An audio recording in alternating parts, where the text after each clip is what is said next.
Hey guys, what is up? Chris here with Cohesive Friendship Unit. Just me today. It looks like we have the second Decima game coming to PC in just a few short months. This summer we will be getting a PC port of Horizon Zero Dawn, and I am here to talk about why you shouldn't sleep on that game. Played it on the PS4, and I think we should go over what makes this game shine for the PC players who maybe missed out on this great game back in 2017.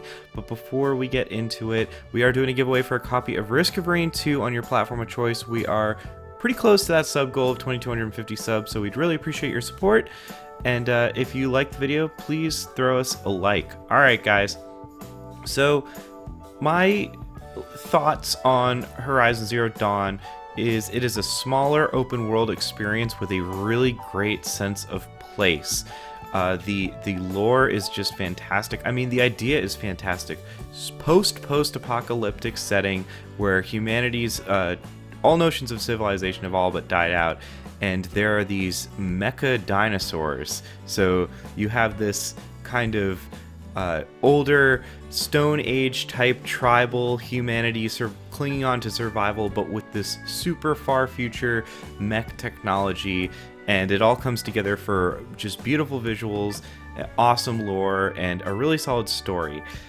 Usually stories in games are not that great, especially the more open they get. I find they tend to lose focus, which makes sense because you're sacrificing that sharp narrative focus for broader, more open concepts. I actually think Horizon Zero Dawn's story holds up not only as an open world game story, but as a just general video game story. I think it really holds its own in video games as one of the better stories of the generation. The story is compelling. It keeps you moving forward through the experience.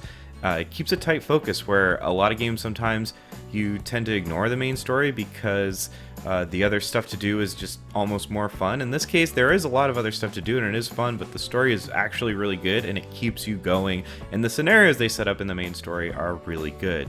And speaking of the scenarios, the gameplay is very solid. Breath of the Wild kind of outshined it at the time because just a few weeks after this came out, Breath of the Wild blew all things out of the water with unlimited climbing, or climbing on any surface, paragliding through the environment, and just really the intricate systems of connectivity between interactive objects. And while this doesn't quite have all that, there are lots of items, all with their own specific use case. Also, I'm a sucker for a good bow in a video game. This is a good bow in a video game, but every item has a purpose. You can set traps, and there are enemy weak points that you can use that bow and or traps or any of the other cool guns with, or items with, I should say. And the AI in general is great. There's a wide diversity of mech dinosaurs for you to take down, all with their own idiosyncrasies, weak points, and knowledge on how to beat them. And the visuals of this game are absolutely beautiful.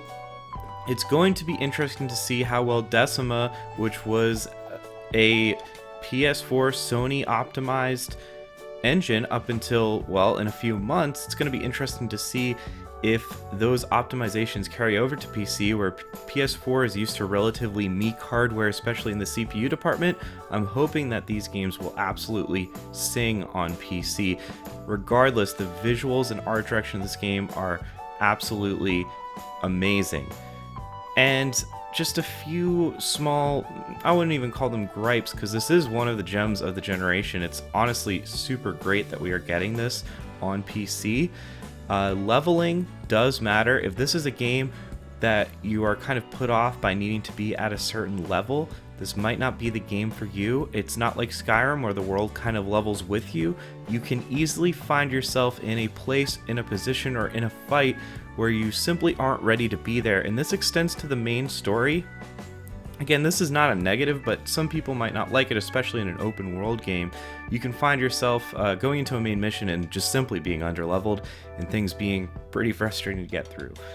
And the last thing I will say, this is kind of a negative actually, the dialogue, the non-cutscene directed dialogue just back and forth is very stiff and stinted and not that great. But as a whole, Horizon Zero Dawn is one of the PS4 shining gems, and I think you should not sleep on it. That's all for me, guys. I will catch you next time.